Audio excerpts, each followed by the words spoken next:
گنده اون بزرگه اینجا کیه؟ بزرگ شما هستید؟ خیلی بزرگه اینه. این دنبیل هادی چوپانه. بیا این دنبیل هادی چوپانه من بزنم. خب تو گنده اینا تو یاره.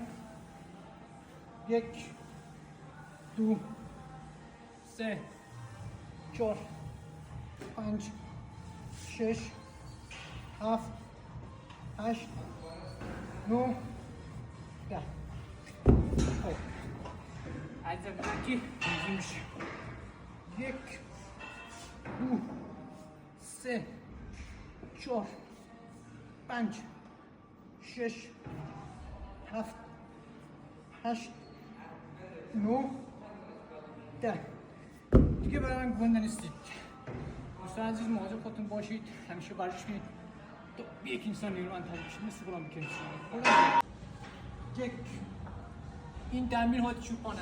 3 4 5 6 7 8 9 10 11 12 13 14 15 16 17 18 19